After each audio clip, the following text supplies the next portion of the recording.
Com a palavra, a Presidenta da República, Dilma Rousseff.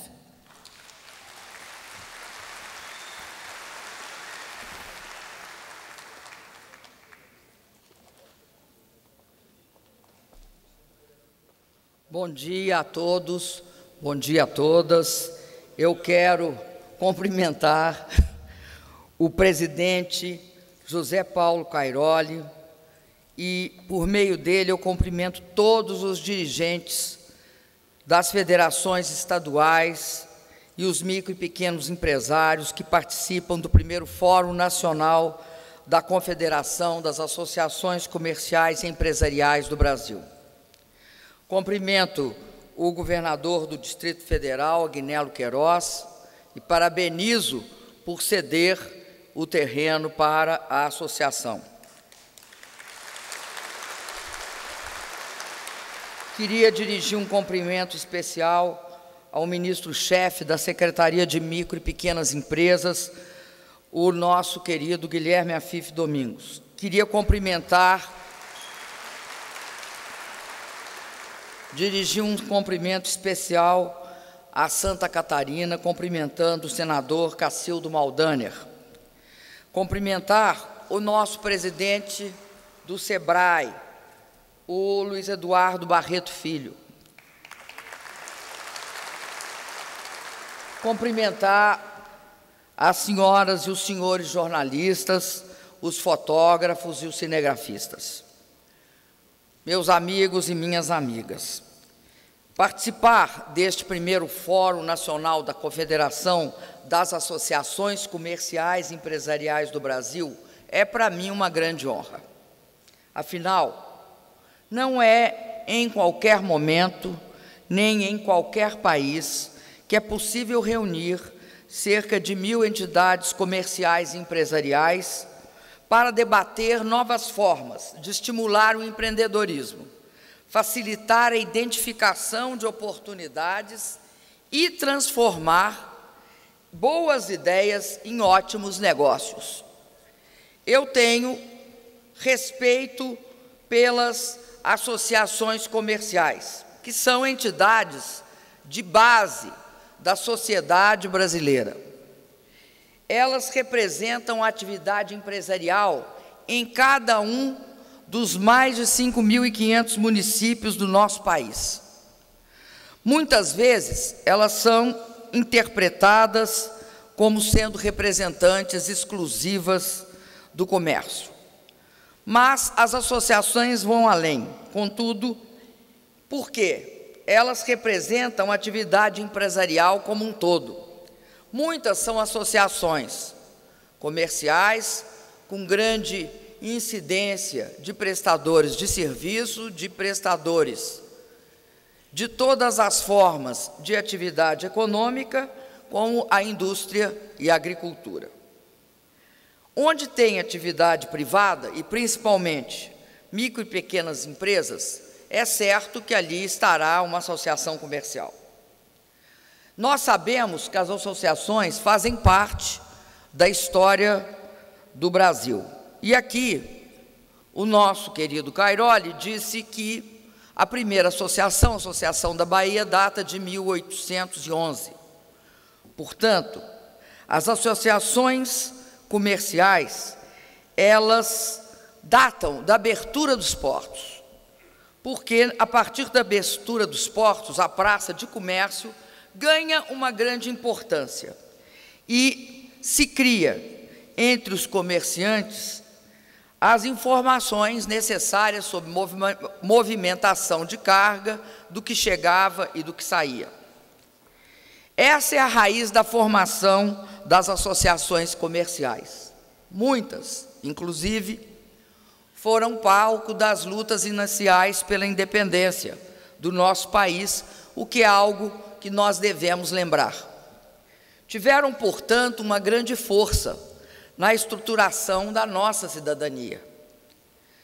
As associações são sensores, espécie de sensores, por todo o Brasil, porque captam tudo o que acontece no mundo real no nosso país.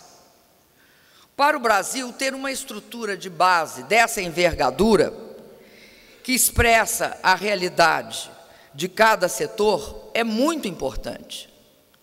As associações, elas unem o Brasil real, que pulsa, ao Brasil dos centros de decisão. Daí o seu caráter estratégico, daí a importância que nós atribuímos a essas associações. Para nós, para o meu governo, é sempre proveitoso e extremamente instrutivo debater com as associações, porque vocês conhecem justamente esse mundo real do dia a dia, transitam por ele e vivem dele. Gostaria de dividir com os senhores algumas das nossas informações e preocupações, e, sobretudo, o que nós temos debatido no sentido de dar um foco no micro e no pequeno negócio no Brasil. Primeiro, eu gostaria de evidenciar que o Brasil de hoje é um país diferente, está num processo acelerado de transformação. É um país mais inclusivo e mais gerador de oportunidades. Quando eu digo gerador de oportunidades, eu tenho de falar de dois elementos.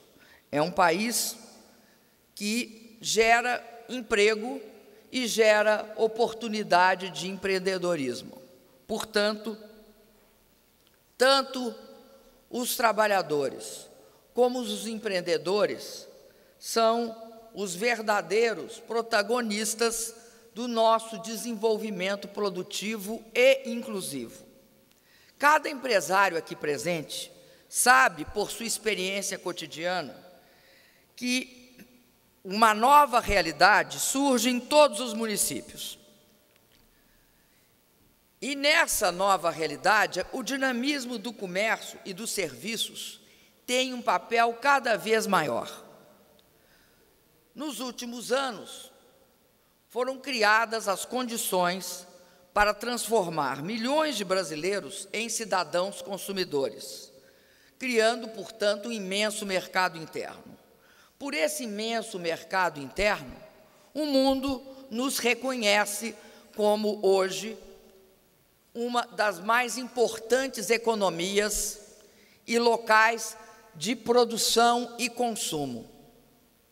Somos primeiro e segundo lugares na produção de vários dos grandes mercados setoriais de consumo, como automóveis, computadores, linha branca, móveis. Também, quando a gente olha certa evolução do mercado de cosméticos, nós sabemos que o Brasil sempre está em destaque. Tudo isso ocorreu impulsionado por forças dinâmicas, como é o caso do fato de que tiramos 36 milhões de brasileiros da pobreza.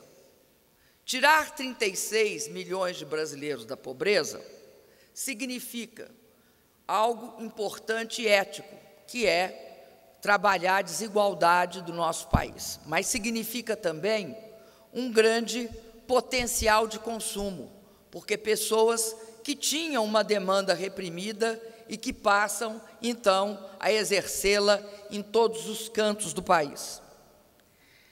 Levar 42 milhões de pessoas à classe média significa também uma evolução do tamanho do nosso mercado, do potencial da nossa economia e de características muito especiais do nosso país. Por isso, nós somos um país que tem um grande dinamismo e um grande potencial de micro e pequenos negócios.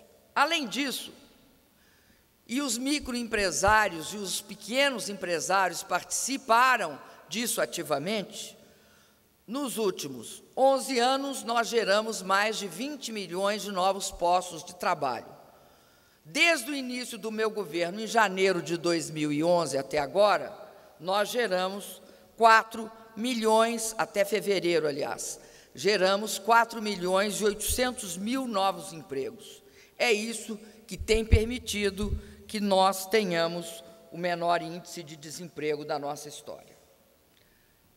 Isso exigirá de nós um conjunto de medidas, porque as pessoas que se transformam em cidadãos e novos consumidores, elas vão querer também melhores serviços públicos, melhores serviços privados, enfim, vão demandar uma gama de produtos e serviços cada vez mais extensos e mais qualificados.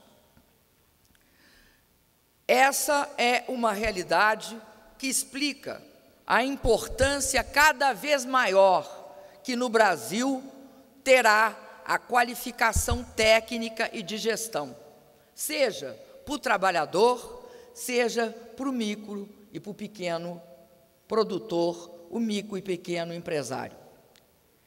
Nós, antes de eu entrar propriamente no assunto do micro e do pequeno empresário, nós atingimos esses resultados preservando integralmente a solidez da nossa economia. A taxa de inflação vem sendo mantida nos últimos 11 anos, agora chegando quase a 12, dentro dos limites fixados pelo Conselho Monetário Nacional. E assim ocorrerá também em 14. A dívida líquida do setor público, em relação ao produto interno bruto, que mede justamente a capacidade do país de pagar as suas dívidas internas e a capacidade do país de ser viável, ela tem decrescido sistematicamente. Para vocês terem uma ideia, em 2002, ela chegava a 60% do PIB, ou seja, a dívida líquida sobre PIB era 60%.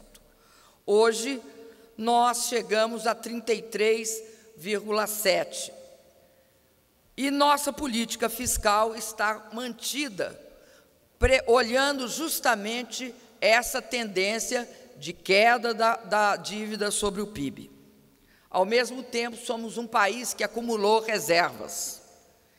Acumular reservas significa que, diante do mercado internacional, nós temos o nosso conjunto de reservas que nos preserva em relação à extrema volatilidade.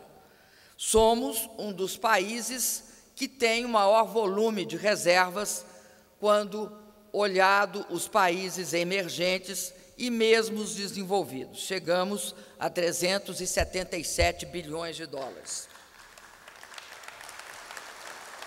Nós fortalecemos também e buscamos fortalecer a questão do investimento produtivo e da produtividade, algo fundamental para o Brasil, para cada empresa e para toda a sociedade. Para a gente continuar fazendo um processo de distribuição de renda e inclusão, o nosso padrão de crescimento tem de ser cada vez da mais alta qualidade, ou seja, nós devemos olhar a questão da produtividade.